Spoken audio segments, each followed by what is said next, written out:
Hey weirdos, I'm Alaina. And I'm John. And this is Morbid.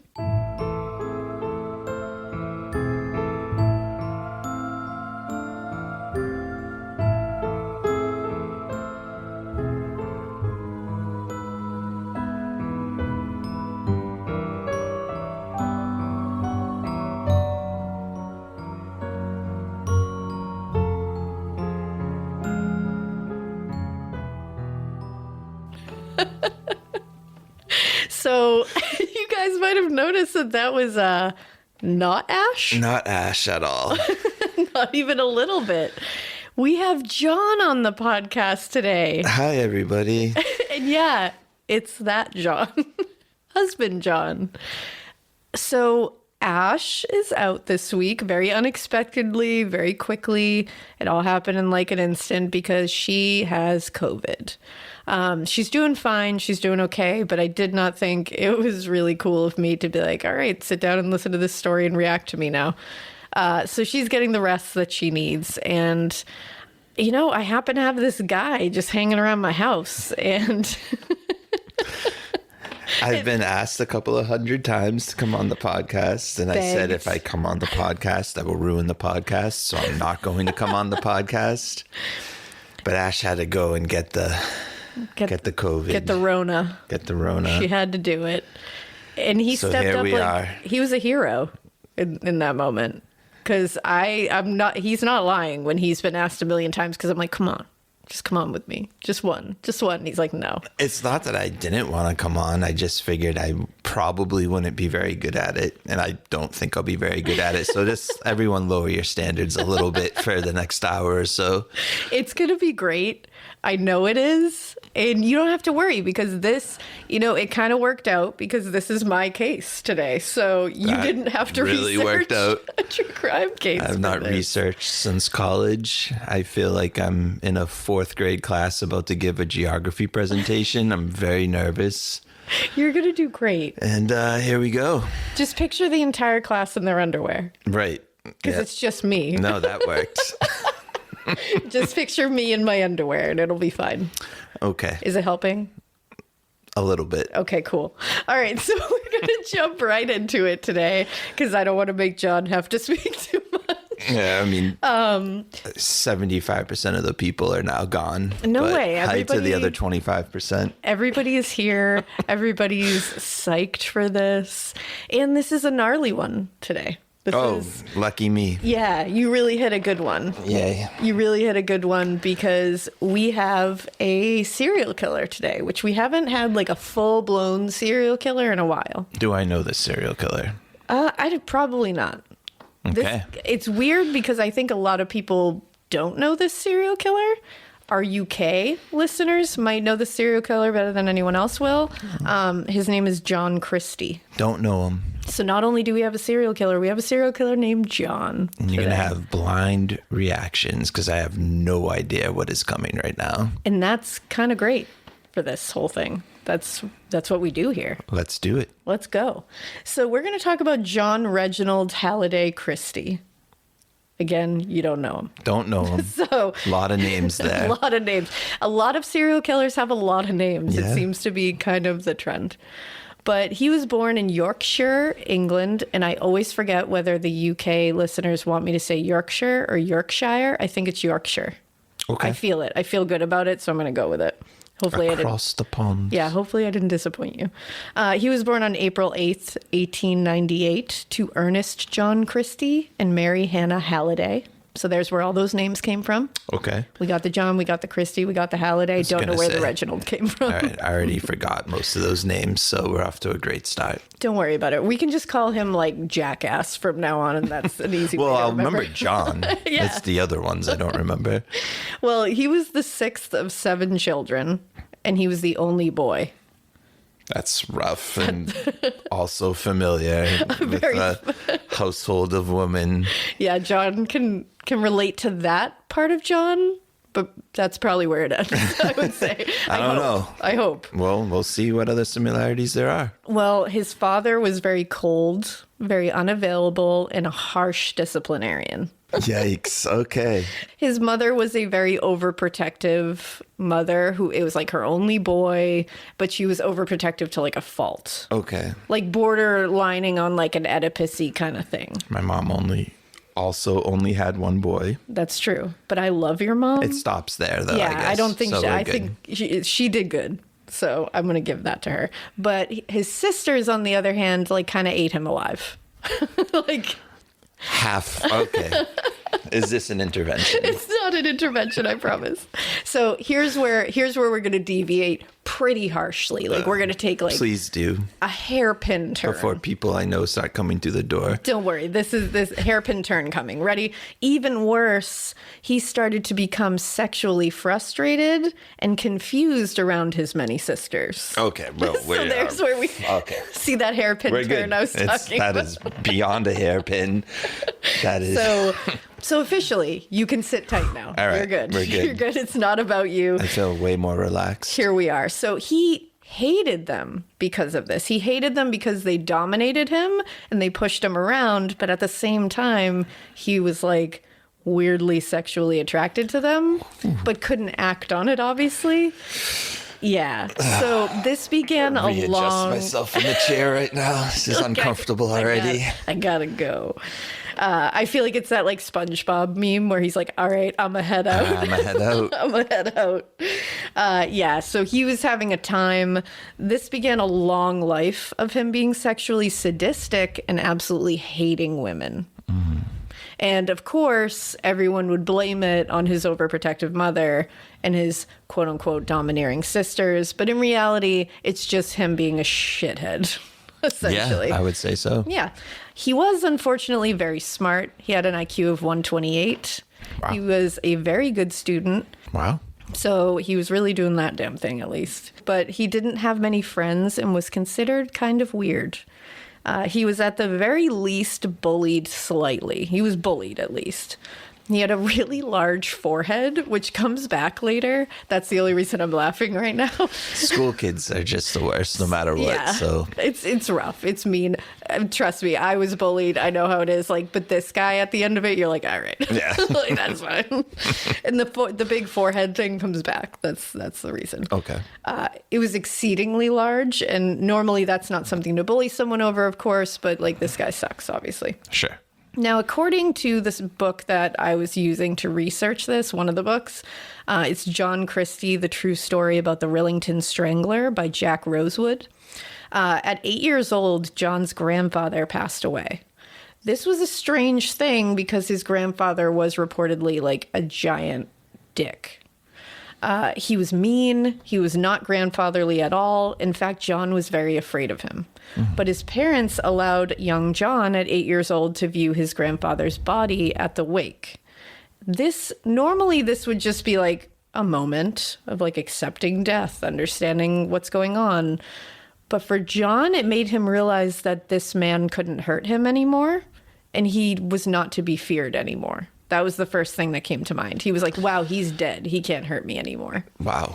So this started his obsession with viewing corpses. He started to hang out around graveyards and actually Rotten.com, which that's the thing. It's like if it stopped there, if it was just because we all went on Rotten.com, we've talked about it so many times on the podcast. I'm like, where's my Rotten.com friends? Like we all did that. We were all morbidly curious, like no pun intended. But this started a whole thing where you'd hang around graveyards and actually tried to peek into broken crypts, which like again... Yeah, we got to just like type something into our computer and look at it and then click it and be gone. Exactly, which it's like, wow, how desensitized. That's a lot of effort for him to go and find some corpses. And hanging around a graveyard and being like interested in it, I get, because like I love graveyards. I find them like weirdly calming. But he's still like 8 years old at this point. He's 8. Yeah. So that's like a different thing. It's a red flag.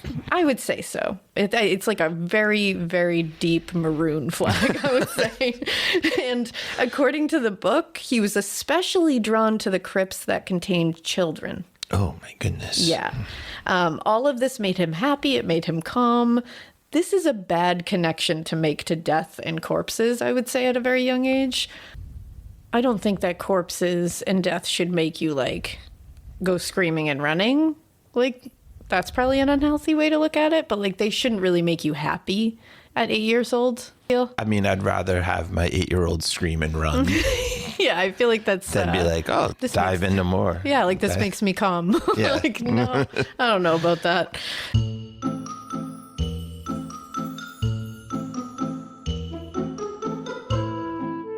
Guys, it's been busy.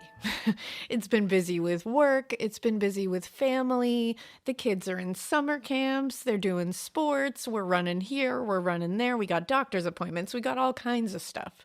And at the end of what can feel like an endless day, the last thing I want to do is cook dinner. But when your fridge is empty, that urge to order in and skip the cooking happens all too often. But thanks to Daily Harvest, I don't have takeout temptation anymore. Daily Harvest helps to keep my freezer fully stocked with options that are delivered right to my door and are delicious, nourishing, and ready in minutes, most importantly. Daily Harvest delivers delicious harvest bowls, soups, flatbreads, snacks, smoothies, lattes, and more, built on organic fruits and vegetables. Daily Harvest has delicious options for any time of day: breakfast, lunch, dinner, snacks, and even dessert. Everything is always on hand in your freezer and ready to enjoy when you need it. I am obsessed with their strawberry peach smoothie. They have a chocolate mint smoothie that John and I literally won't stop with. We go through like a million of them at a time. They also have a tomato and basil flatbread that is chef's kiss. And you know what? Their healthy, clean options, they help keep us on track, especially during busy weekdays and weeknights. We got to stay on track somehow. I don't want to be giving us crap or giving the girls crap, really. I want them to be eating good stuff, getting those veggies in, making sure they're good veggies, and Daily Harvest does that for us. With Daily Harvest, I never have to question if the food I'm eating is good for me. They create food that's both good for my health and the health of the planet by supporting farmers who invest in practices that increase biodiversity and improve the health of our soil, and delivering food in recyclable and composting packaging. Like, right? Daily Harvest does the work, so all you have to do is eat, which I'm for. New on the scene is their delicious Harvest Bakes. For those moments when you're looking for homemade feels without any of the work, they are ready to bake, veg-packed dishes, sizzling with gourmet-level flavors that are big enough to share.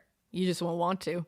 Avoid the takeout temptation and get Daily Harvest. Go to dailyharvest.com/morbid to get up to $40 off your first box. That's dailyharvest.com/morbid for up to $40 off your first box. dailyharvest.com/morbid. So he also became, like, he joined the Boy Scouts. So he was doing, like, very natural, like, normal things to do as a young child. He joined the Boy Scouts.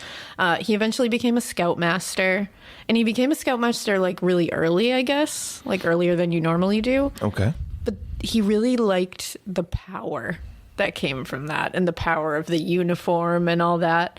And I was thinking about it. You were a Boy Scout. I was. Were your Scoutmasters power hungry, to your knowledge? No. No? Well, Scoutmaster, so there was kids that were Scoutmasters? Yeah, maybe I'm using the wrong term. They were like the lead. They were like...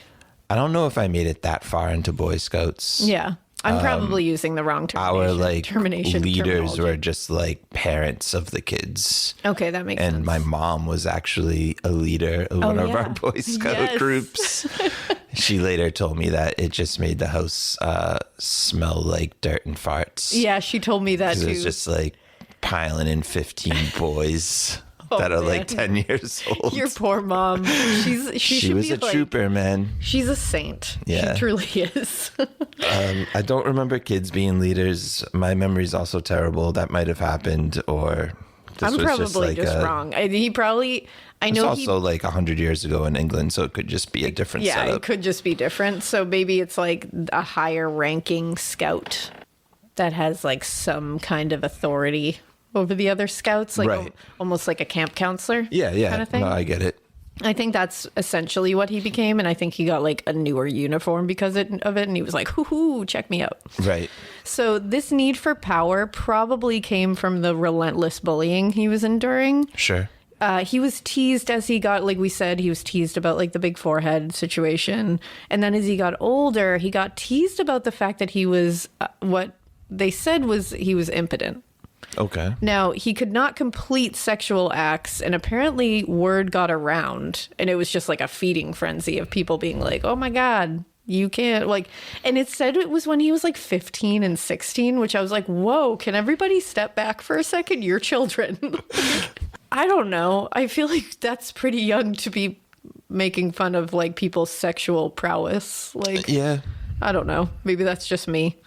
No, I'm there. I would not do that either. I'm with you. Now, this kind of bullying, the inadequacy he was feeling about the impotence and the fact that he was raised by a very overprotective mother and a cold, neglectful father definitely created some other issues in his life and in his mind. He was a severe hypochondriac, for one.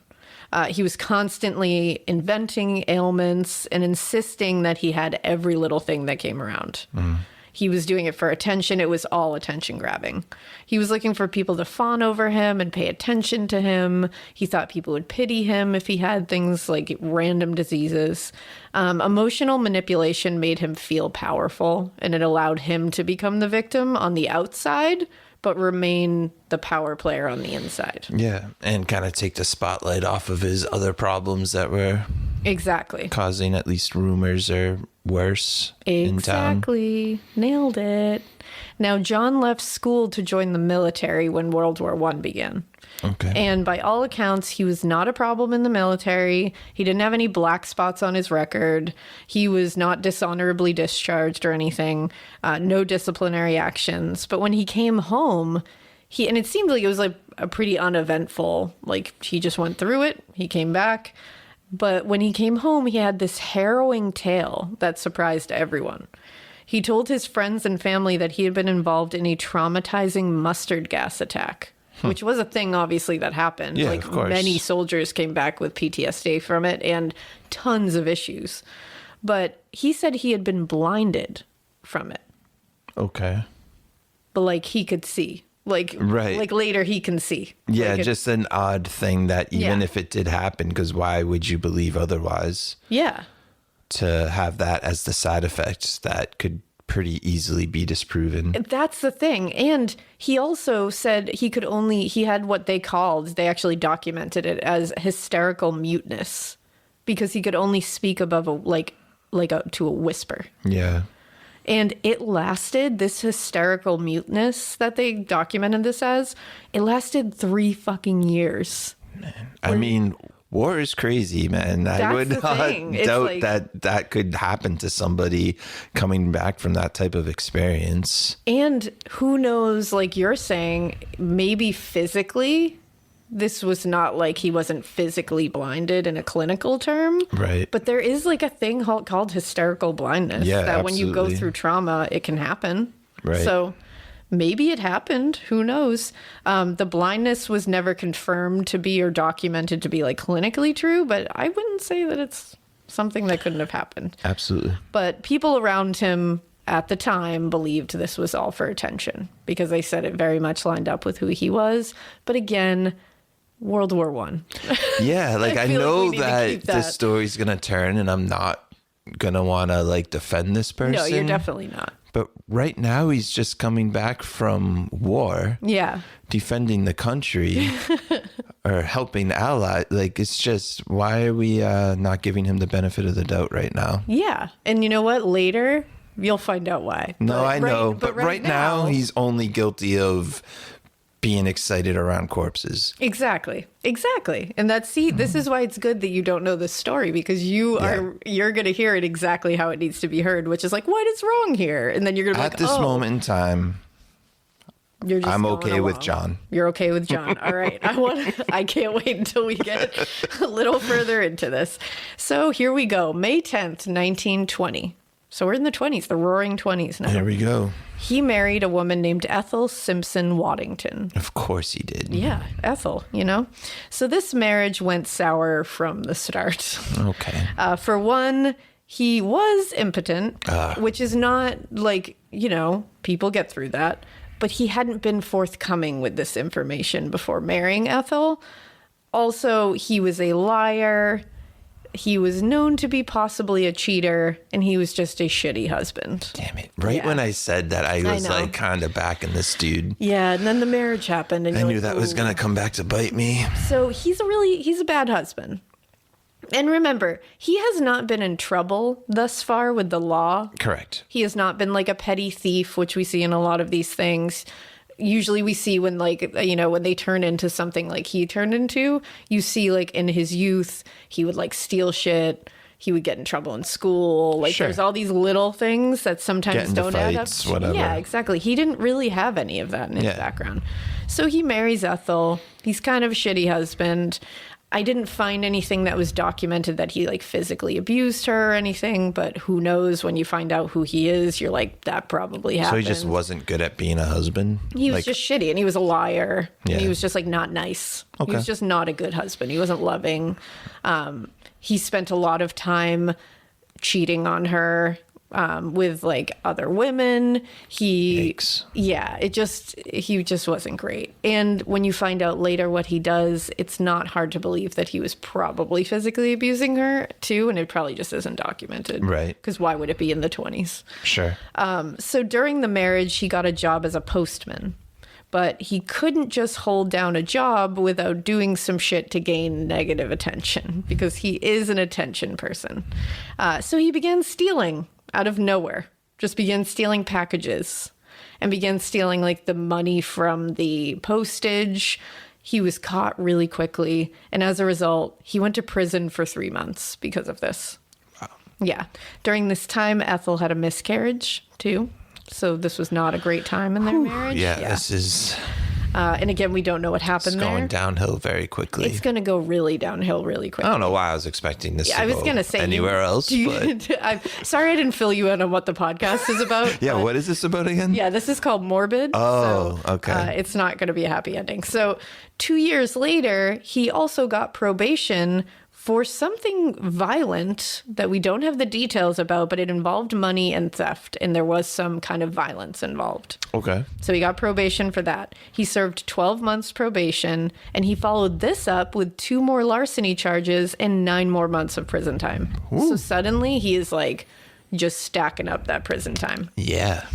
This is around the time when he left his wife Ethel, just up and left her. And then he moved to London by himself. At this point, he's 29 years old, and he is back in prison for theft for 9 months. Then he moves in with a woman named Maud, and he goes back to prison for 6 months. And this time he got hard labor. He was sentenced to hard labor for assaulting her. Oh, man. This is why I believe that even though I couldn't find actual documented things that said that he hurt Ethel, I am sure he hurt Ethel. Yeah, what are the chances that this was the first time he did that? Exactly. And also, he didn't just assault her. He beat her in the head with a cricket bat. And then he was charged with grievous bodily harm, and he claimed he was only testing out the bat. Why test it playing cricket? Yeah, of course. That's wild. What kind of...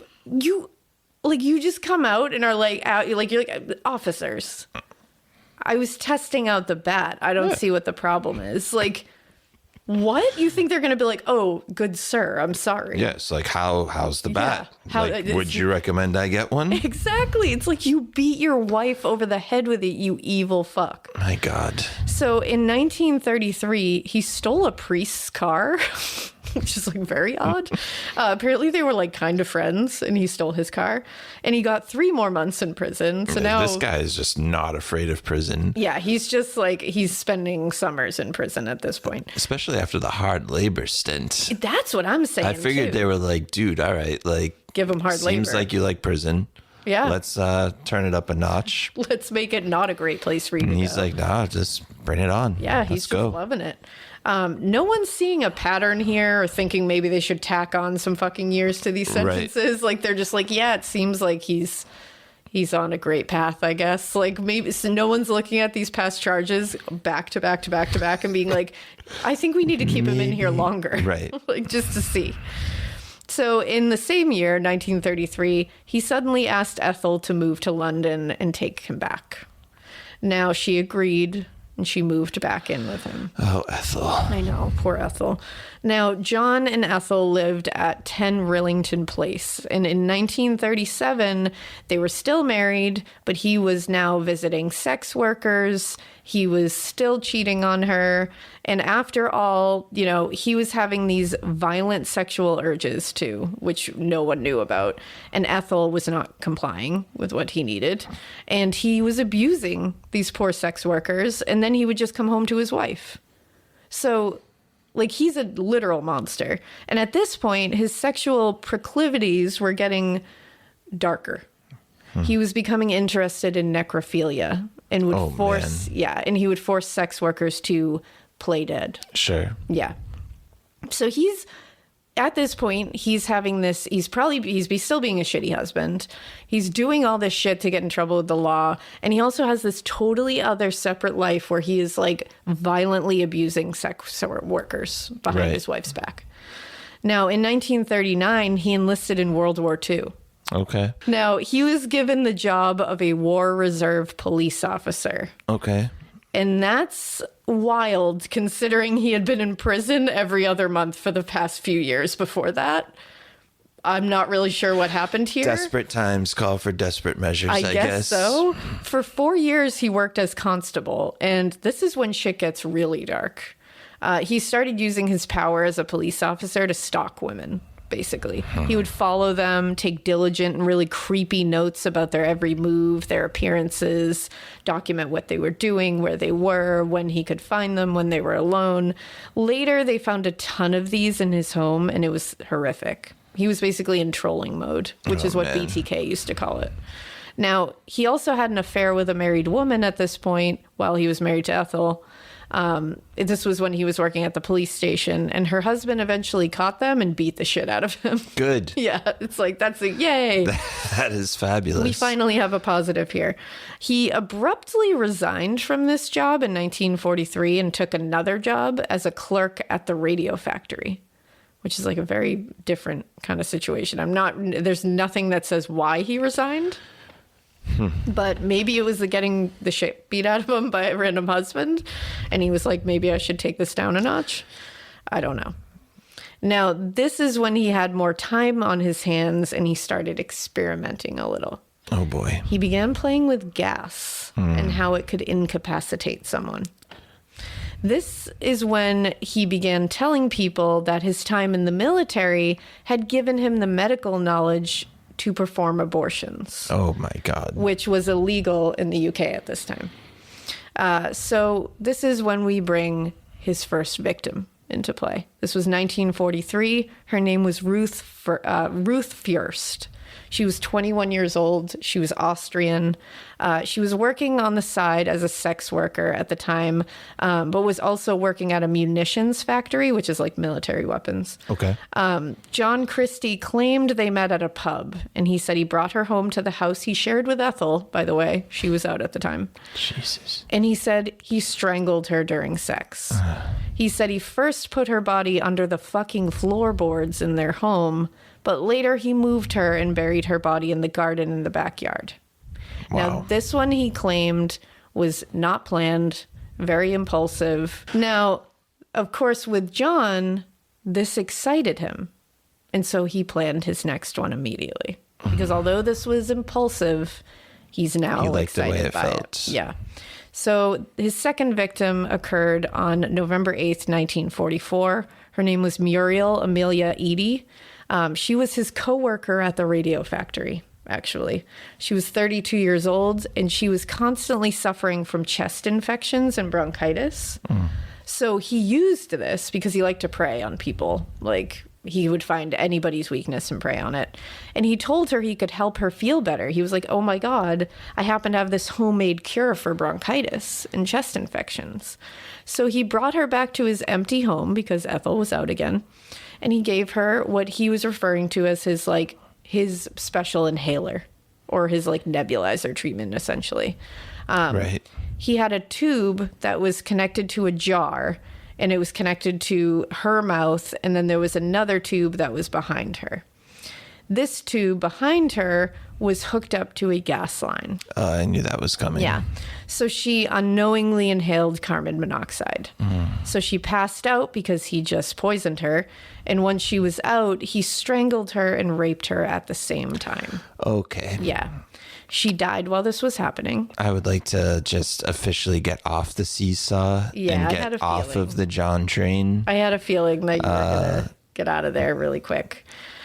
It's not a great place to be. That is just Yeah. very difficult to hear. Yeah. He's a really bad one. So he buried her in the same garden as Ruth. Now, 1948, this is when he met Beryl Evans. Now, she and her husband found out that she was pregnant with their second child, and they were unable to care for another baby. They already had one daughter, a baby named Geraldine, and they weren't really even able to care for Geraldine. Their finances were very strained. They had a very tumultuous relationship. They were not in any position to have one child. Okay. They fought constantly. There had been infidelity. The entire situation was a mess. So Beryl was panicked about another child, and she was looking to terminate the pregnancy. They happened to live in the flat above John Christie and Ethel. So she told them about her issue one day. She just happened to be talking to them, and she was like, I don't know what to do. And John told her, well, I can help you. I can help you procure this abortion if you need it. So November 8th, 1948, Timothy, her husband, came home to find his wife and child not at home. So he asked his neighbors if they had seen them, and John told him that he was like, you know what? Beryl had come to me. She came to terminate the pregnancy, but because she had tried several at-home methods before this, because she had tried to terminate the pregnancy herself at home. Okay. He said because she had done that, she went septic and she died during the procedure I tried to do. Timothy had a very low IQ of only 70. He accepted this as fact. He preyed on them mainly because of that. He knew that he was going to take whatever he told him and he was just going to go with it. Oh, man. And he convinced him to not press charges because he told him it wasn't his fault. It was an accident. I was trying to help her. She was the one who did this. It wasn't me. So, and he told him, you know what?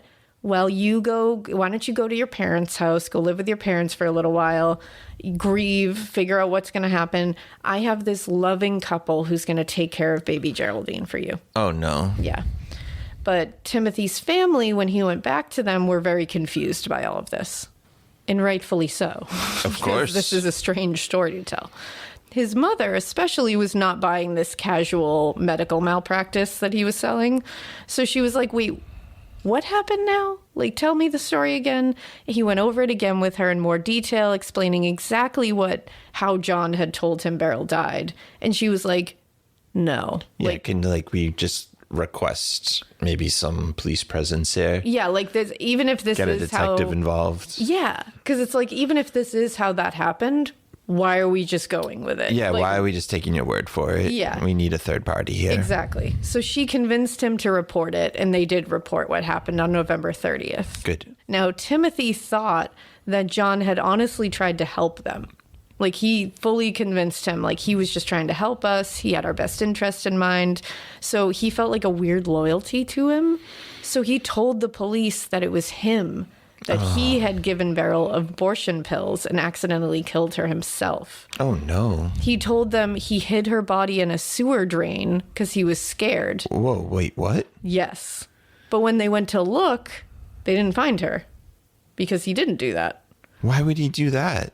He still has a daughter. I know. So I think it's like him just panicking, I guess, and not knowing. And if, he thought this guy was doing him a favor, he's trying to take it off him a little bit. He has a weird loyalty. There's a lot here to unpack for sure. Yeah.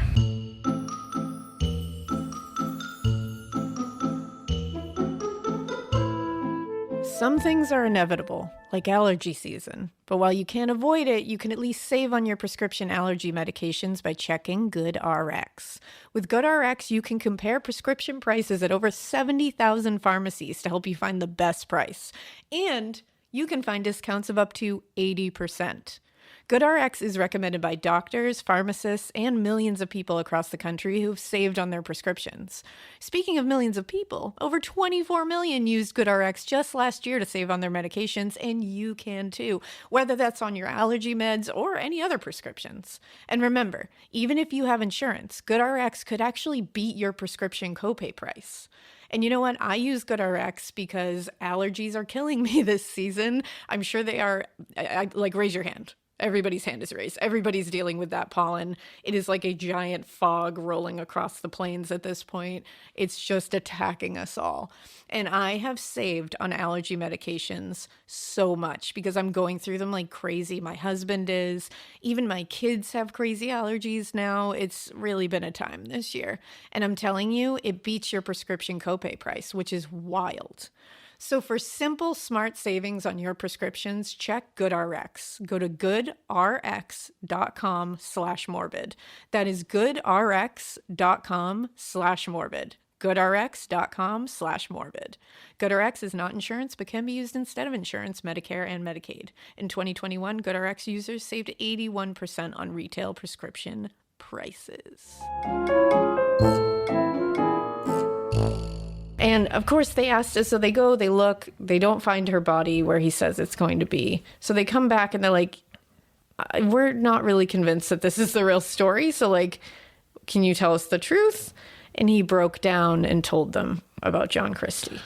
So he was like, that wasn't the real story. Actually, this was the real story. Okay. So they were like, okay. So December 2nd, 1949, they searched Rillington Place because they were like, if it was John Christie, we have to go search this apartment.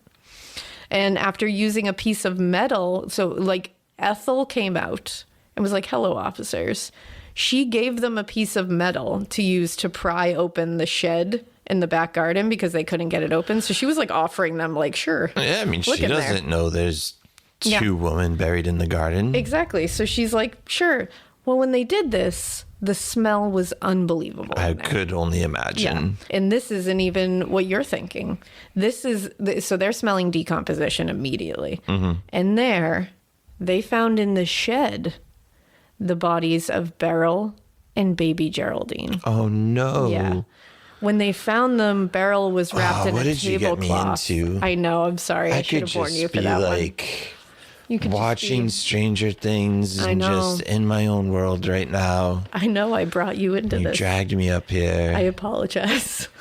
I love you. I thought you and Ash did like fun podcasts or something. No. I'm not a listener, so I don't really know what you guys do.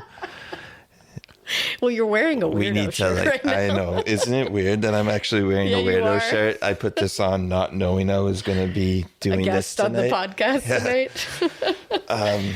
But yeah, here I am. Yeah, here we are. This is a rough one. Yeah. I know, and we're doing this right before bed, too. Yeah, no, it's like... It's actually... Great timing. Yeah. I actually don't listen to the podcast after a certain time for that reason.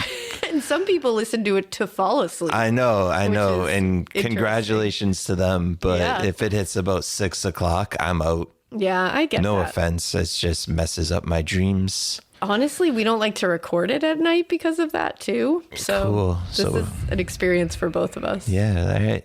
This will be the one night that our youngest sleeps. Yeah, exactly. She's been up all night for multiple nights in a row, but she'll just sleep like a baby tonight, and I'll just be staring at the ceiling with my eyes wide open. Just thinking about John Christie. Just wondering why you couldn't do like a fun little podcast about fried dough or something. Fried dough. What a great podcast idea. I like fried dough. I haven't had it in a long time. Fried dough. This is our podcast about fried dough. I mean, there's podcasts about everything now. I don't know if you know that. I bet if we looked hard enough. Although probably not a fried dough podcast. I don't know. If we looked hard enough, we might be able to find one. Would you listen? Email in. Do you want to hear John's fried dough podcast? Hey, if you want to hear it, let's do it. Let's go. If we can eat fried dough while doing it, I'm down. So, back to this Let's get back on track. Let's go back to this terrible, terrible thing.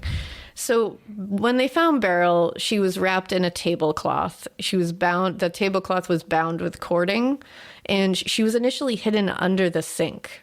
Oh, my goodness. And there was wood planks that were like leaned up against the sink, kind of hiding her. Yeah. When they found baby Geraldine on the other side of the room, she still had a man's necktie wrapped around her neck. Oh, God. Yeah. I know. I'm sorry for that.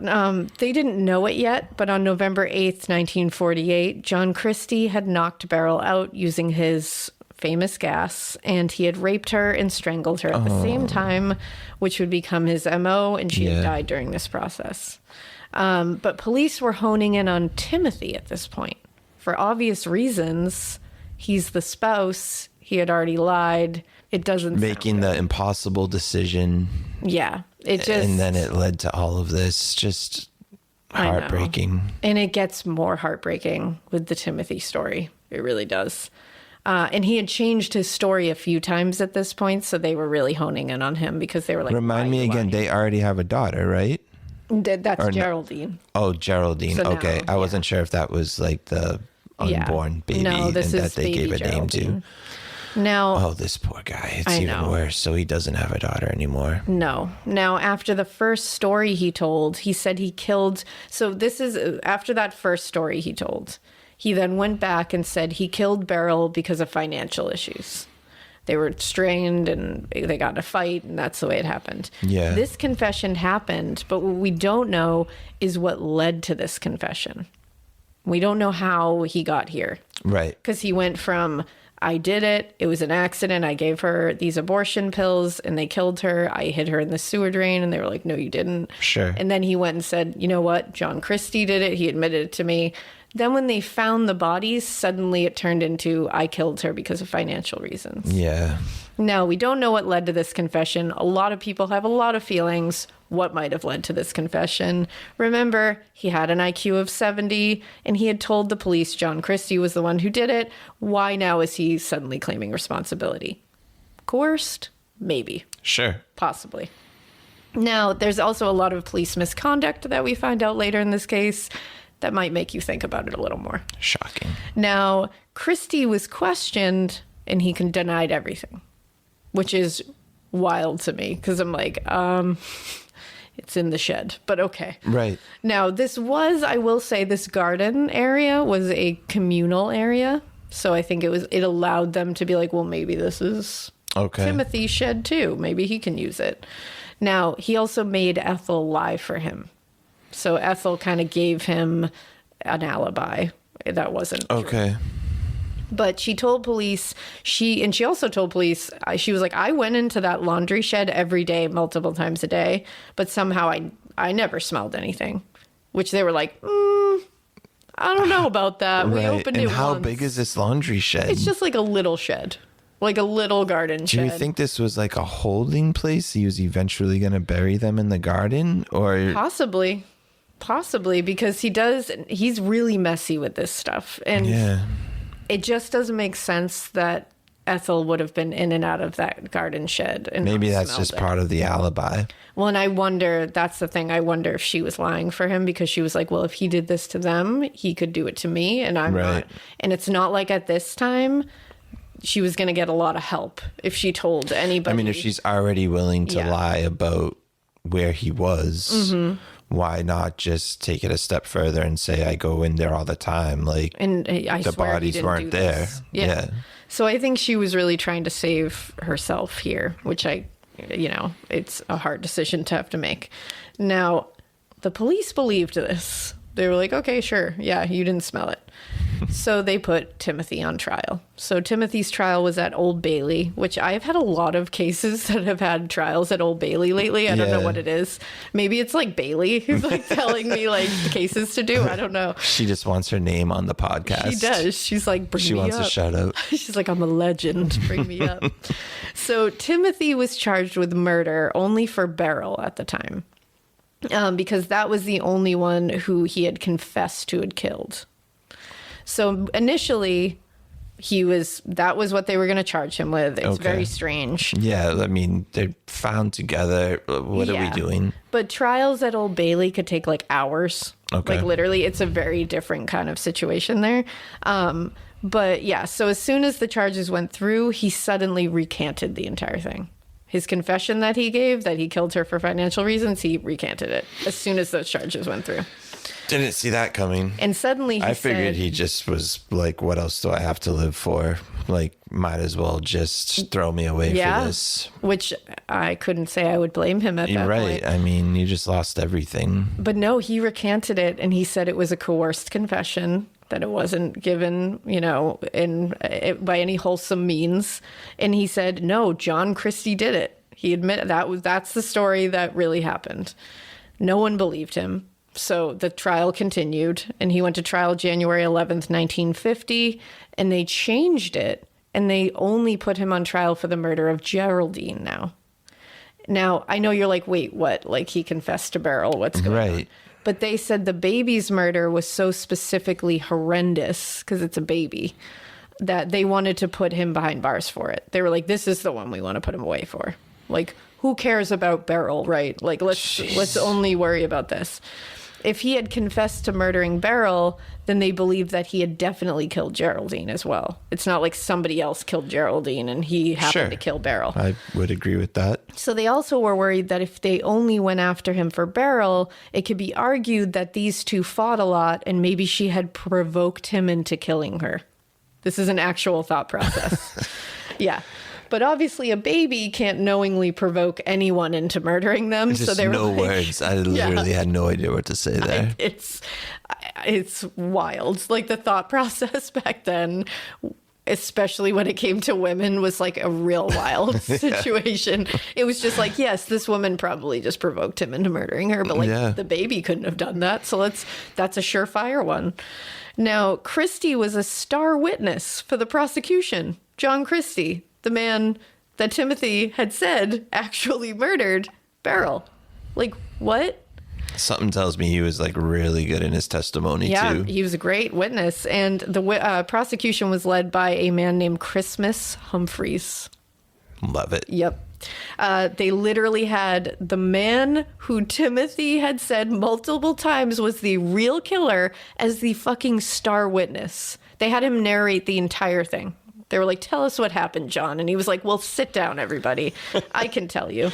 Now, Ethel was also put on the stand. And even though she had told police that she had gone into that laundry shed a few million times and never noticed that smell, now on the stand, under oath, she testified she never went into that laundry shed.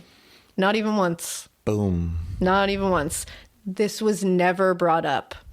So this happened. She was like, no, I never went in there. The fact that on record, she said she went in there a million times and never smelled it, it was never brought up that those are two very conflicting statements. Yeah, so they knew what they wanted and they were just plowing straight ahead. Yep, that's exactly what it was. And it's like, that's a perfect example of it. Because it's like, it is well documented what she said in that police report. She gave an interview. She said something completely different than what she said on the stand. And that's not Ethel's fault.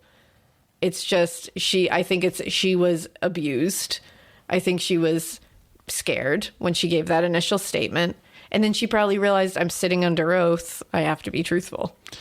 Yeah, no, that all makes sense. I can't imagine John is sitting there very politely asking for an alibi and this is how we're going to do things. Exactly. I'm sure he was very threatening and scary in that moment. Yeah, and she felt like she didn't have another choice. Can't blame her at all, but the fact that they just gloss over it is inexcusable. Yeah, and I do wonder too, like, because when you read about Ethel and you're like, I feel like she wanted to get out of there. She wanted to help, but she just didn't know how. And I wonder if she did that under oath to make it something that they should have latched onto. Like, she was kind of being, and there's like, witnesses and there's people of the law there. Maybe she just felt a little more confident to say something. It sounds like she might have been an abused. Yeah, I think she was. Individual. Yeah. So I think she was trying. So sad. I think it was kind of a call for help on the stand. And absolutely. No one helped her. So Timothy was represented by Freeborough Slack and Company. That was the name of the law firm. Sweet. And they sucked. In case you were wondering. They slacked. How Slack did on this whole thing. Slack was very right. They didn't look into John Christie at all. Didn't look at his background, didn't look at anything. They just assumed Timothy was guilty, his own representation, and they just like went about it like he was. They were like, let's just like go through the motions. This guy's guilty. I don't know what to tell you. I mean, it's less work.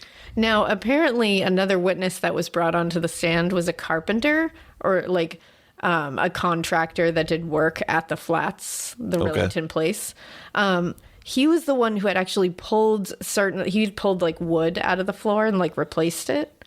And he had actually pulled the wood that was used to hide Beryl. Oh, yeah. He had pulled that wood up. So they brought him on the stand to talk about like the kind of wood, when he was there. We need dates. We just want to know when this wood was pulled up so we can tell whether she was there at this certain time or not. Sure. He couldn't get dates right and just went with whatever the police told him to say on the stand. He was like, that date matches? Okay, sure, that one. Then he said he had not taken the wood out of the floors on the 11th, but literally receipts showed that he had not done it until after the 14th, which was long after the murders. So that means John went into that shed after the murders before the bodies were found. Oh, boy. So it all just pointed to John still, even when they were trying to fuck it up. Weirdly, that one piece of evidence, the timesheet that showed this work and when it was done, was lost from evidence. Oh, man. What are the chances? They just couldn't find it. So weird. It's so weird when very vital and like case-changing evidence just disappears. Yeah, evidence that would just make you start your investigation from scratch. Yeah, it's so weird. It happens. It happens sometimes, and it's a very strange phenomenon. Yeah, it's just a coincidence. Yeah, it's very weird. Now, John Christie's appearance on the stand just charmed the jury. He charmed the pants off of them. He was a great actor up there. The judge literally presented this to the jury when he was like, okay, now go deliberate. He presented it like Timothy was guilty before they were even sent to prison. He was like, go deliberate this guilty man's Don't take too long, man. yeah, they were literally like, this man, this murderous man, go tell us whether he's guilty or not. Your choices are murder or murder. Or murder. That's basically it. Or guilty. Now, they only took 40 minutes to deliberate. Timothy Evans was found guilty. And he maintained his innocence to the very end. He appealed, but he lost. Oh, no. He was hanged on March 9th, 1950. Oh, and when was the trial again? The trial was January 11th, 1950. Oh, so it was a quick process. Very quick. And that happened back then, especially at Old Bailey and just in that time period. It's not like nowadays. It was very quick turnaround to like when you were sentenced to when you were hanged was like boom, boom. It was weeks. Oh, man. Yeah.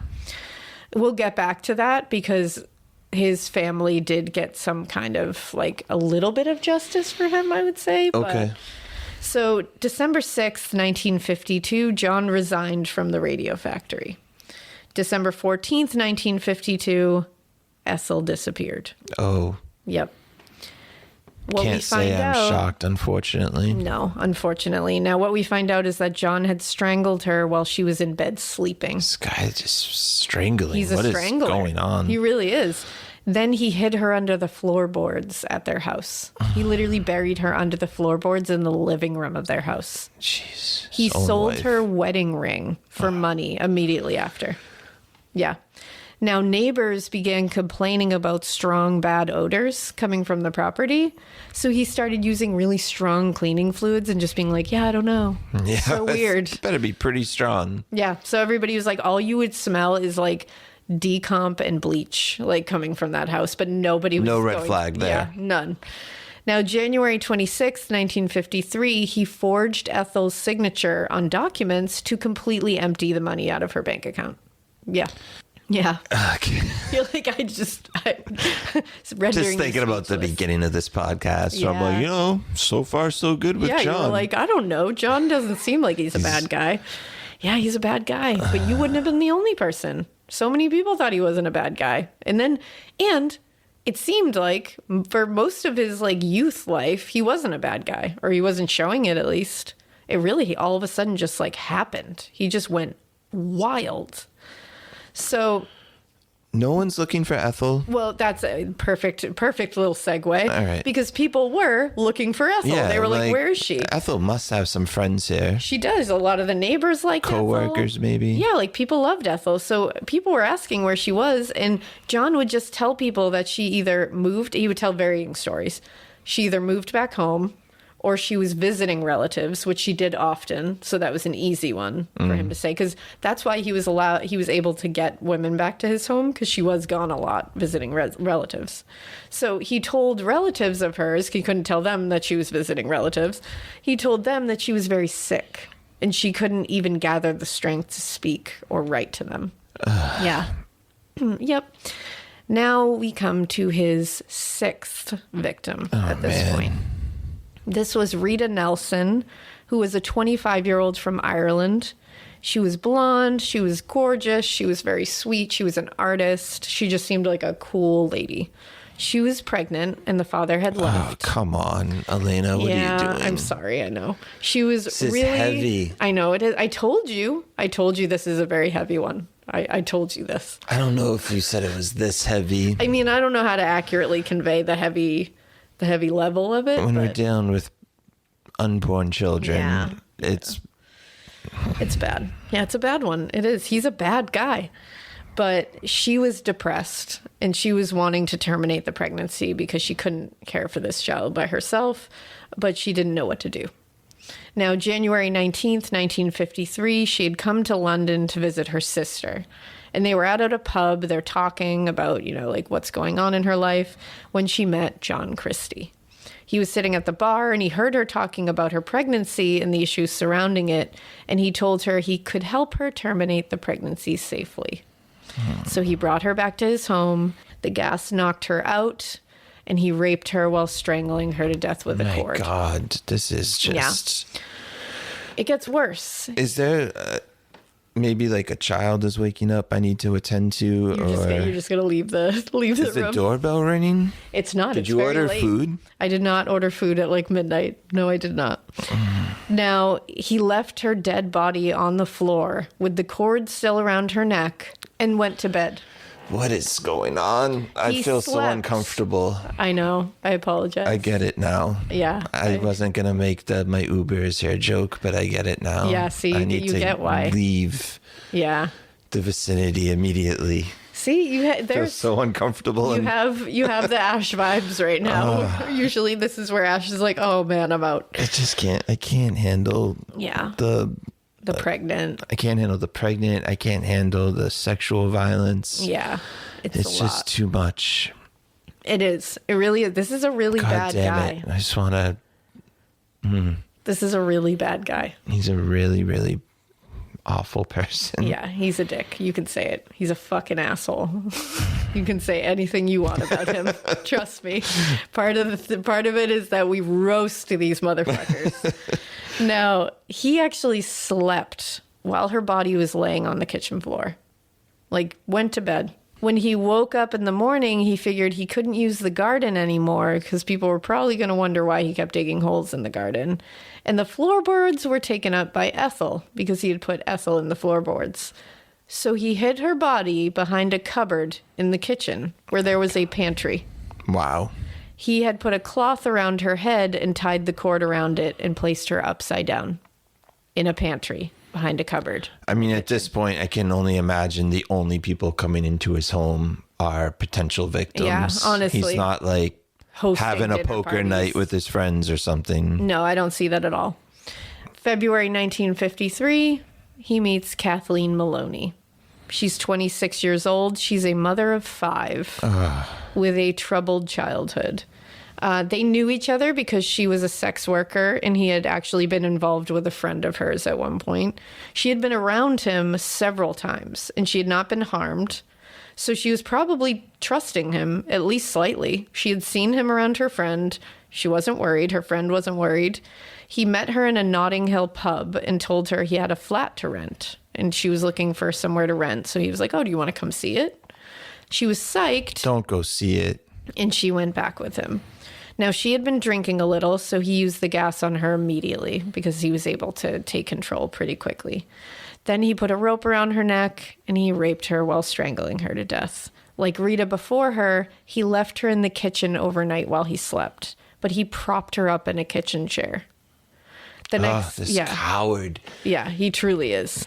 And the next morning, she was hidden in the pantry behind the cupboard with a pillowcase around her head. Apparently, according to the book, he had also thrown dirt and ash on her, which he hadn't done to any of the other ones. I'm not sure what the symbolism was there or why he did that. But he was not done. So Where's the family members of these people?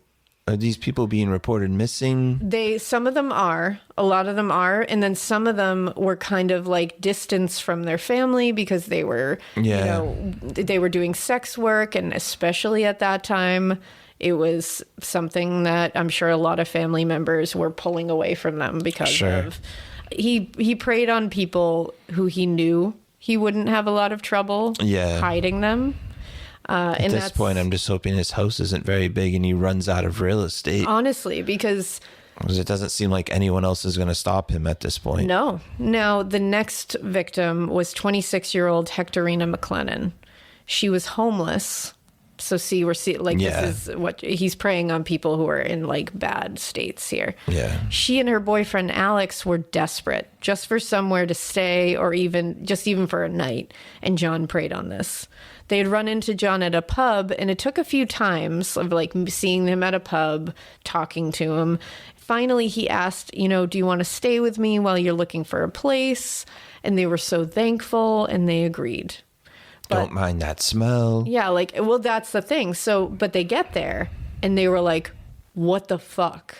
Because John's place was also disgusting. It was dirty. The smell was unable to be ignored. Only imagine it wasn't this... Yeah, that he's not a clean man. Wonderful home to go into. No, it was putrid. So they actually stayed a couple of days, which I believe was probably only to be polite. Sure. Because they left after a couple of days. They were like, no. Now, you would think, okay, good. They got out of there. Yes. Well, March 6, 1953, he ran into Hectorina again. And he offered her money for sex. She was desperate. She went back to his home. He offered her a drink, trying to loosen her up. And while she was drinking it, he put the gas tube near her because he was just going to try to do it like sneakily. Yeah, in the vicinity. But she noticed and she freaked out. So she ran out of the kitchen and he chased her. When he caught her, he choked her into unconsciousness with his hands. And then he gassed her all the way out. He then tied a cord around her throat and raped her. He ended up killing her through this process. He put her into the pantry behind the cupboard with Rita and Kathleen. He left her sitting up with her back facing the door in there. Now, Alex came looking for her boyfriend. Sure. But John denied this. He was like, she never even came to the house. I don't know what you're talking about. So Alex just probably thought she was gone. Yeah, I mean, what is he going to do? Yeah. Now, he tried to kill another woman through the same methods, named Margaret Forrest, because he told her he could cure her horrible migraines, which is terrifying. She didn't show up, though, when he told her to. He had met her out, and he was like, meet me at my house. Here's the address. Meet me at this time. I have something that's going to cure it. She didn't show up. And apparently it happened twice that he got back in contact with her, and she was like, sorry, I just something came up. And he was like, cool, that's fine. Come back this day. She didn't show up that day either. Saved her life. So she got out. Man, just by having cold feet. Exactly. I mean, I don't get migraines, but I see you go through the migraines, and I could see how you would be very desperate to get rid of those. Absolutely. That's why it's so scary. When you hear the methods he was using, you're like, all right, I get it. I get why people were like, all right, I'll give it a try, especially at this time. Yeah, it's like things were just different. He preyed on, people who are really down on their luck. And people who weren't going to be able to get, because normally, now we're thinking about it, we're like, no, I would not go with this man to go have my migraines cured. But these were people who also weren't having access to proper medical care. Yeah, exactly. So they were having to go to these back alley treatments. That's the only thing they had to do. And it's so they were desperate. You can understand why they were like, okay, this nice gentleman, he was always dressed nicely. Everyone said he always dressed like a gentleman. He came off like a gentleman. He was good at getting them to believe he was legit. Yeah, and he seemed to be willing to work at it too. And he was Talk to people for multiple nights. exactly like he would put in the work. And then he was also a military guy. I'm sure he could showcase that in some way. Oh, yeah. You know, I served my country. I learned this in the military. I was a police officer in the military. That's going to put a lot of people at ease. Sure. Now, the smell of decomposition in his home was becoming overwhelming, even for him. So he moved out of that flat on March 20th, 1953. He did not take any of these bodies with him. He just left the flat. Just abandoned it. Well, he left, and then he decided he was just going to scam some renters that came in after him. So he actually brought people into there and was like, yeah, I don't know, I think some mice died in the walls. That's How why it brazen. smells." You just assume that no one's going to open a floorboard or look behind a cabinet. No one's going to look in the pantry behind the cupboard. Right. So he collected rent from some renters that he brought in there, but he wasn't a landlord. He couldn't do that. So he just scammed them. And then the landlord found out and was like, why are you guys living here? I didn't have you come here. I'm not taking your rent. And he made them move out within 24 hours. So he scammed these people into coming in, took their money, and then had them kicked out of the house within 24 hours. Now, the upstairs neighbor that moved in after Timothy and Beryl moved out, he was a man named Beresford Brown. And he was allowed by the landlord to use some of John's rooms because it was now an empty flat at this point. They hadn't rented anybody. Right. And I think some work was being done to the flat upstairs. So they said, while that's being done, you can use some of those things down there, like the kitchen, whatever. And one day he was trying to hang something, and he said he heard a hollow noise when he knocked on the wall. And he's like, this is weird. So when he investigates, he's pulling back the wallpaper. He's making a hole in the wall. And he said, I suddenly found this pantry or crawl space. Oh, no. And he came across the bodies. Ah. Now, he called police right away. And they were like, well, fuck. Because remember, he had been really involved in the Beryl and Geraldine Evans trial and murders. I was going to say, they're like, oh, that's the star guy who witness. gave the great testimony. Yeah, that's our I can't star wait witness. to hear his story about this one. Yeah, I'm I sure wonder it's what happened. Great. What happened here? So they search the place and they find Ethel in the floorboards, all the bodies in the pantry / crawl space, I have and two literally more bodies. lost count as to how many we were at this point. Well, and then they find 2 bodies in the gardens out back because remember, those were the first victims. I believe at this point, 3, 4, 5, we're at 6. We're at 6 victims that they found, and then we have 8 altogether with Beryl and Geraldine. Now, they walked, so this is wild. So they find the 2 more bodies in the gardens out back. Want to know what tipped them off about the bodies in the gardens? Because why would they think to just look in the gardens? Sure. They walked outside, and they noticed a femur leaning against the fence. Sure. Just a femur. Yeah. It was being used to hold up a rickety part of the fence. Oh, my goodness. I shit you not. Oh, He had my just used a goodness. human femur. Oh, wow. They found a tobacco tin full of hair in his house. It was determined to be pubic hair. Oh. And it was from 4 different women, none of which were in the pantry or crawl space. So who the fuck does this belong to? Good night, everybody. That was the episode. Yep. Now, the coroner determined the women in the crawl space had all been victims of carbon monoxide poisoning and had been raped. They all had the pink skin, which was a telltale sign of the CO2 poisoning. Right. He said they all died at the hands of a sexual sadist. Ethel was the only one not gassed, and the coroner determined she had been manually strangled with his hands. Oh, my God. It's just so personal. And another horrific fact about this discovery was that he had placed cloths between all of their legs after they had died. Now, this was because death causes incontinence. And since he was raping these women as they died, it would have been a problem. He was a necrophiliac, even though he vehemently hated anyone referring to him as that. He would say, no, I am not. No, please do not put that on me. Yeah. I am many things, sir. But I am not a necrophiliac. It's like that. Really? Really? And you are. You have crossed the line. You killed women and raped them as they died. That's being a necrophiliac. Yeah, and made sure they were unconscious, too. Exactly. They were You needed them to at least look dead. at least act the part. Yeah. Now, Scotland Yard's biggest manhunt to date began now, because now John Christie is nowhere to be found after they searched this place. John was on the run and hiding. He was watching the coverage about the murders. I was going to say, I wonder if he like saw the flat being flooded with officers and investigators and bolted. Oh, he definitely saw it. He was trying to stay like one step ahead of the law. Mm-hmm. Then 10 days after the manhunt began, on March 31st, 1953, he was wandering around the River Thames, and a police officer noticed him and asked for ID because he had made a great effort to change his clothing that they were saying he was wearing, that he like tried to disguise himself, basically. So he gave a fake name, but the police had been told that the real identifier of John Christie was a massive forehead. And it comes back. So the police officer asked him to remove his hat. And when he did, the police officer said, "Sir, you are John Christie." I know it. And he was arrested, and his identification showed he was indeed John Christie. He also had on him a newspaper clipping about the murders of Beryl and Geraldine. Oh. Yep. That's smart. Yep. Now, newspapers at the time, I was looking through newspapers.com because you guys know that's like my favorite thing to do. And I could have gone for like days more on this thing because there's so many insane articles about this. One of the newspapers called him Mr. Murder. And so many of them that I found called him, this is what the exact phrase they used to describe him is, quote, the balding 54-year-old. That's like all of them just start out right off the bat being like, let's fuck with you. Yeah, let's just... Yeah.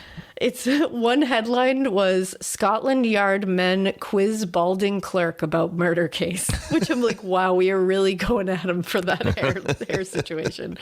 He was also referred to as the sex mad sadist of Notting Hill. Another paper also referred to him as an amateur photographer specializing in nudes.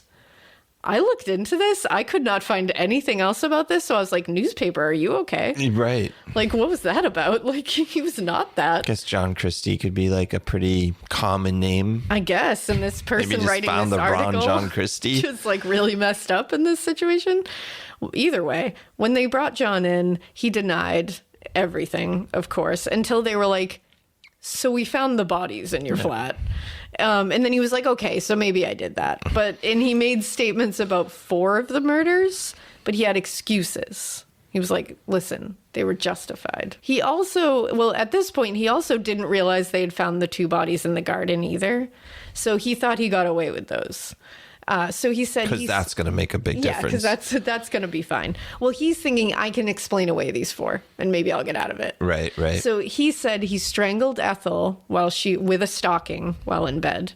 Because he said she woke up in the middle of the night and she was convulsing and choking out of nowhere in the middle of the night. And he said he couldn't get help. So he just had to like finish the job quick. He would just kill her. Mercy, I guess. And he said he then tried to claim that Ethel had attempted suicide, and he thinks that she had choked. He said she had tried to do it again and had choked on the pills by accident because he found his sleeping pills were empty the next morning. Hate when that happens. Yeah, and he had no proof to show them of this, but like his word, important. He then admitted that he left her dead body in the bed for days before moving it to the floorboards. Which I don't know if he thinks that's going to help him here by being like, well, yeah, I left it in the bed for a few days. Now, Rita, he claimed, tried to extort him for money because now he's just going to blame the women. And he said, we got into a physical altercation in the kitchen where she accidentally fell on some rope and died. Yep. So you really thought you that should have seen it. She just fell down. Yeah. The rope just like flung up, wrapped around her neck. It tightened. Yeah. It was like a poltergeist. I tried to get to it, but it was just too late. Yep. And he said, and you know what? Like he gave an excuse that's never used. This is a very uncommon excuse to use. He said he blacked out and doesn't remember it. Which never gets used by these assholes. They never use that blackout and I don't remember it thing. Yeah. And by that, I mean they use it almost every time. Yeah, he's probably the originator of it. He probably is one of them. But he said, so they're like, okay, well, you blacked out and you don't remember it, but you just told us that she fell on a rope and died. And he was like, oh, yeah, well, I remember her falling on the rope and dying. But like, that's it. And immediately blackout. Oh, yeah. And he had excuses for everyone, and it was always their fault and not his. And a lot of blackouts happened. He was just blacking out everywhere. And in fact, he said Hectorina refused to leave his flat when he asked her and her boyfriend to, and they got into a physical fight, and she just passed out randomly. Couldn't tell you why. She just passed out randomly, and as she passed out, her clothing came undone. Oh, come on. And wrapped around her neck. This is just a pathetic effort. Yeah, this is literally what he said. It's insulting. Like, literally, the police were like, I'm actually insulted by you right now. Of course. He claimed that Ruth, his first victim, was over the house when Ethel was away, and news came that Ethel was coming home early. So he's playing it like Ruth and him were having an affair, and that Ethel was coming home early. So John was like, you gotta go. And she lost it and told him she loved him and she wanted him to leave his wife for her. But he said no. Out of everybody's life right now. Right? And he said, I told her no. And they had sex and he strangled her during it. And he claimed with Muriel, she had come to him and refused to, she had come on to him, and had refused to take no for an answer. So he killed her too. He was like, these women just... They just can't help themselves around him. They're all throwing themselves at me, and I just have to kill them to make them stop. And they were like, is this really like what you're going with? Like, they were all like, we just want to be sure this is exactly what you want to go with. And he was like, yes, sir. So they were like, okay. So they were like, we're going to charge you with murder. Well, they were also like, what about those two bodies in the garden that we forgot to mention that we found as well? And he was like, oh, yeah, like, okay, let's talk about those, I guess. So they were like, okay, yeah, you did this. You're the worst. So he was placed into Brixton prison while awaiting trial, and he bragged about the murders he committed in there. He told inmates he was looking to have 12 murders under his belt, and he bragged about being the worst serial killer at the time. And it was during these confessions to other inmates that he admitted how he had gassed them all. That's how they found out what he had done, because he couldn't help himself in prison. Right. Yeah. And he was saying, I got to 8, and he's like, I just wanted to get to 12.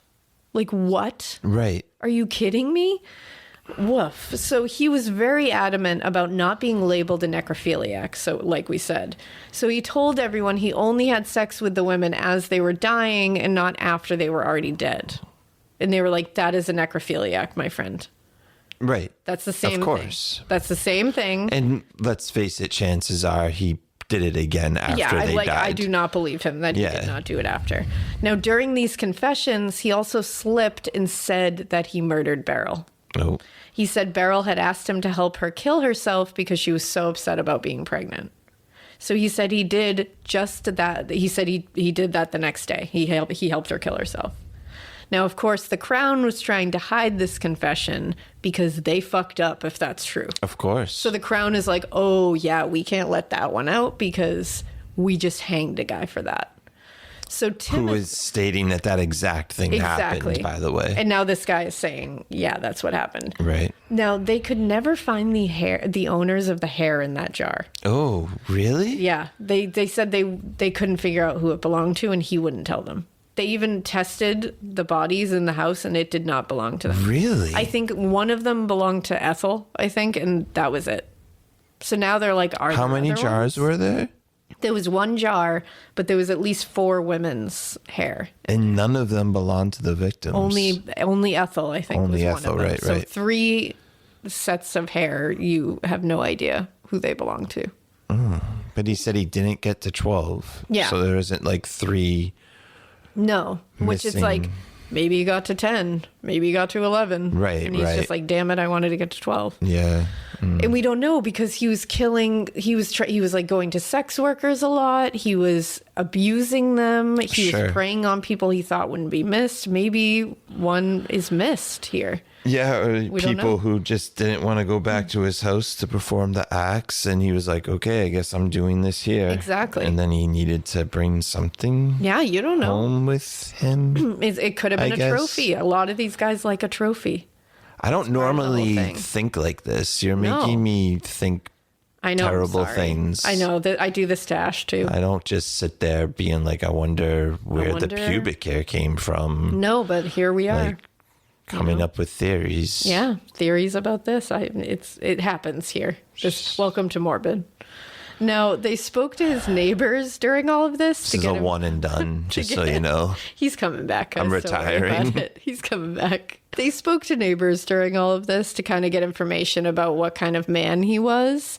And wow, were they colorful. They all said he was a nice guy, but they said he was strange. One neighbor said, this is like my favorite one. She said, quote, he wore nice light yellow gloves and used to tip his hat. Broadmoor and hangings is too good for him. Broadmoor was like a mental health facility. Yeah. Broadmoor and hanging is too good for him. The old electric chair from America is what he deserves. That would send him off with a few sparks. Those crazy Americans. That's exactly what it is. But then she finished it with, that would send him off with a few sparks. I'm like, wow. Nice. All right, neighbor. Like, nice damn. word association. She got very like literary with it. It was insane. Now, before the trial could be set, he had to be determined fit to stand trial. Oh boy. And he definitely tried to go for the insanity defense. Yeah, I could see that coming. Yeah, the defense referred to him. Here comes the theatrics. Exactly. The defense referred to him as madder than a March hare. That's what they were going with. Okay. But the prosecution ordered a psychiatric evaluation to counter this because they believed he was not insane and they knew that this was going to prove that. Sure. Now, after all, he had tried very hard to cover up the crimes. He hid evidence that pointed to him, and he had run from the law when he was caught. All the psychiatrists that tested John Christie were repulsed by him as a human being. Good. After they talked to him, they were like, he's disgusting and I hate him. Literally, a couple of them said he made them nauseous to talk to. And they couldn't find even one thing to like about him. They were like, I don't know what he does to get these people into his house. Like, that's a different person because we did not see it today. Wow. Now, this is when people really thought the whole mustard gas hysterical muteness thing was bullshit and just for attention, because some psychiatrists got the whisper voice all of a sudden. He resorted back to it. And then some got a very normal, very level speaking voice, depending on who he was trying to get attention from. And also what questions were being asked. When it got into the nitty gritty, suddenly it went into a whisper. I'm the victim here. Yeah. Yeah. Things he didn't want to talk about, suddenly he would whisper and you could barely hear him. Now, he tried to fake personality disorders as well. He would try to fake multiple personalities or detachment. You can't really fake that. Like, psychiatrists always know when you're faking it. They all knew. They all determined he was 100% sane. Not one bit of insanity in there. Good. Yeah. Now, Old Bailey trial was June 22nd, 1953. He was going to be tried for murdering Ethel. That was what they were going with. Because again, it was weird. They just would pick one thing and like really go for it. There was very good evidence for this particular murder, so they just went with that one.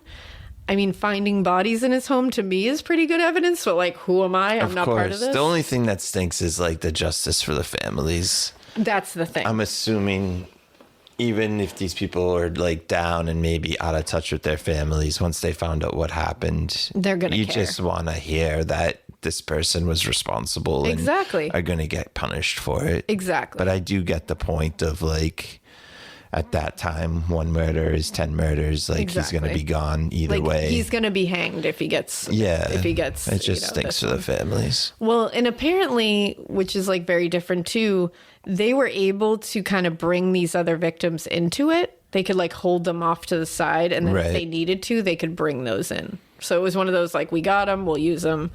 They ended up asking about them actually in the trial, so they did bring them in. Okay. Because they thought it would also help. And it was actually his side that brought them in because they thought it would help the insanity defense by being like, look, he's definitely insane. Right.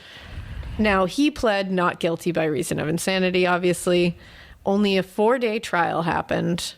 And when the verdict was returned, it was only after deliberating for an hour and 20 minutes. Okay. They sentenced him, that he was found guilty, and they sentenced him to death by hanging. All right. The Chattanooga Daily Times said about this, quote, the jury foreman said guilty sharply. Christie's jaw locked and his long fingers groped the oaken rail before him until the knuckles gleamed white. The judge, wearing the little black square cap of death over his 17th century wig, peered at him, and Christie straightened to an almost guardsman stance. He went gray-white as the judge pronounced sentence in level tone. which I was... What a fabulous paragraph. Thank you. Isn't that amazing? I just got put right inside that courtroom. Me too. I could feel everything. I feel like I could smell the courtroom. Right? His long fingers gripped the oaken rail. Yep. His knuckles turned white. His jaw tightened. Like the judge wearing the little black square cap of death over his wig. Fabulous. And they said they could notice that he visibly got cringed when he saw that black cap, which I had no idea. I was like, wow, the theater that like they would put this cap on when they were going to sentence you to death. So it's like you would see that and be like, oh shit, like that is it. Good. I had no idea that they did that.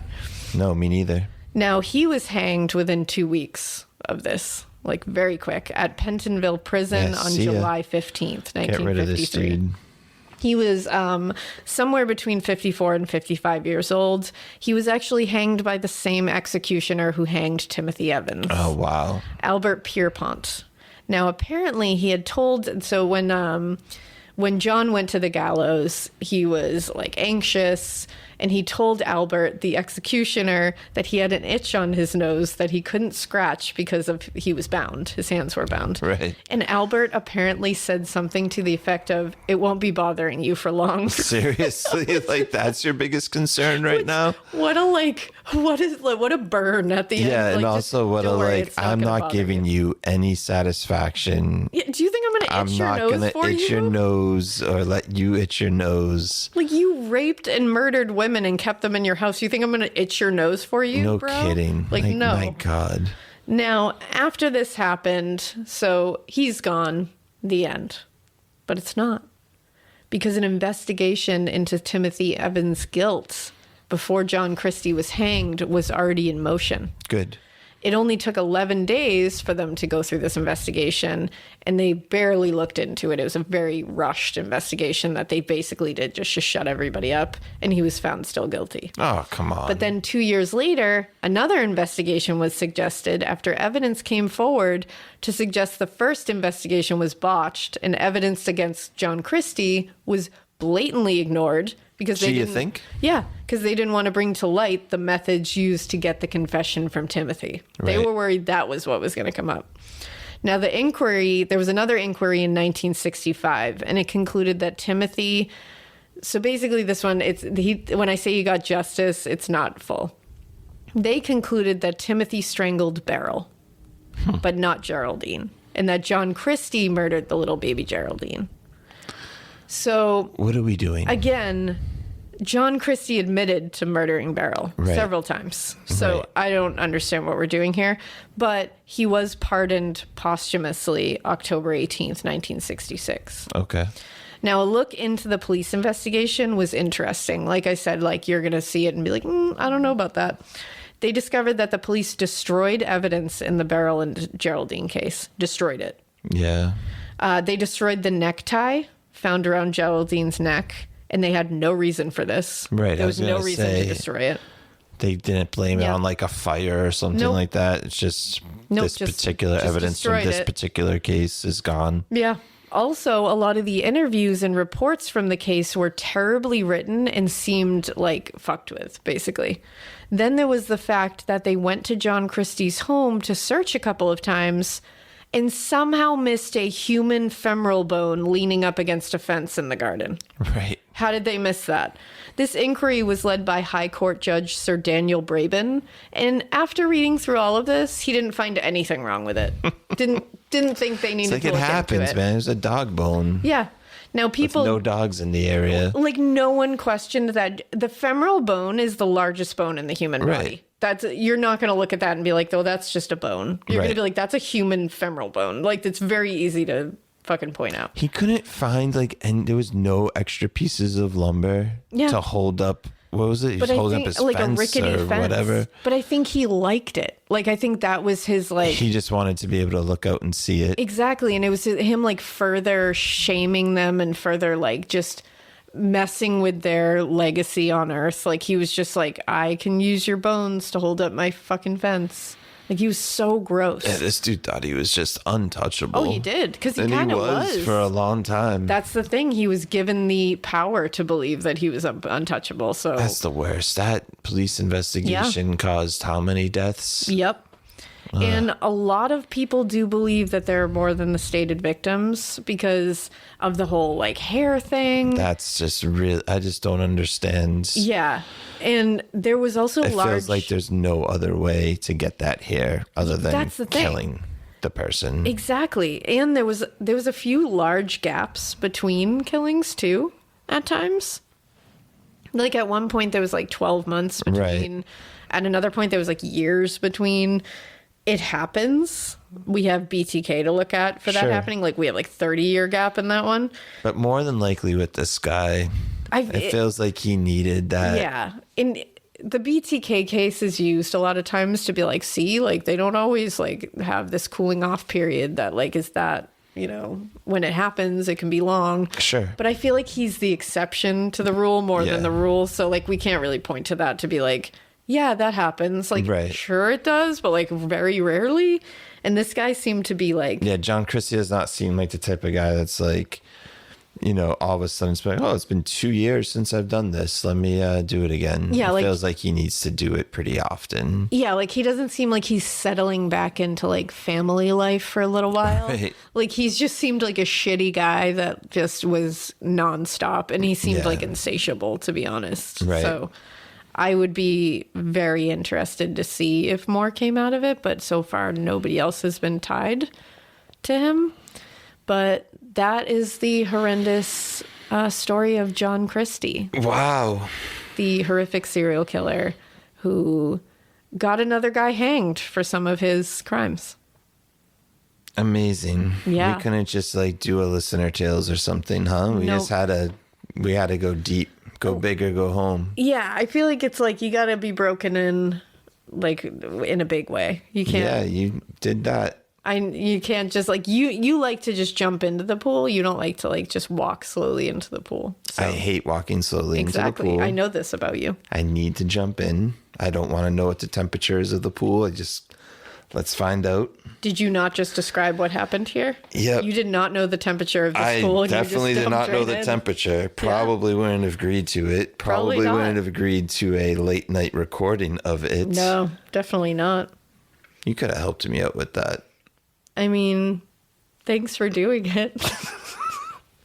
I appreciate it. I think I'm going to eat some ice cream now. I'm going to go retire. And I'm going to watch The Office. We can watch The Office to get ourselves right again. We'll need about 16 hours of that, but sure.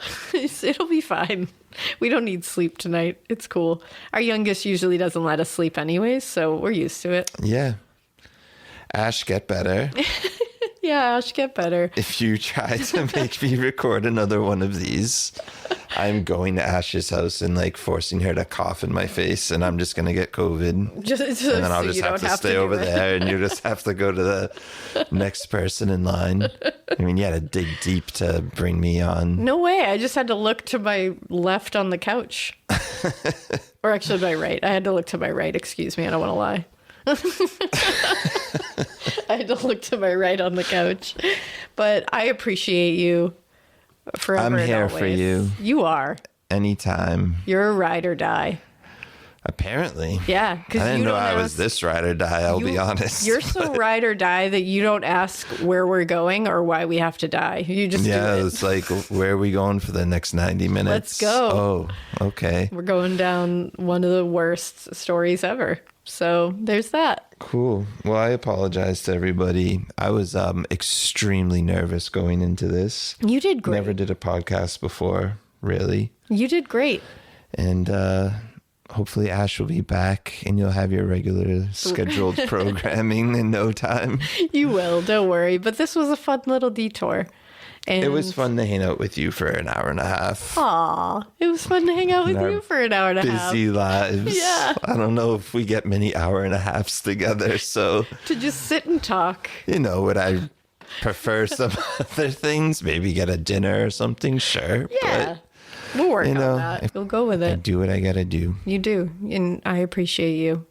But, guys, I hope you keep listening, and I hope you keep it weird. You did it. And I don't have Ash, so not so weird that you do any of this because John Christie is disgusting. Yeah, not a great guy, guys. No, to say the least.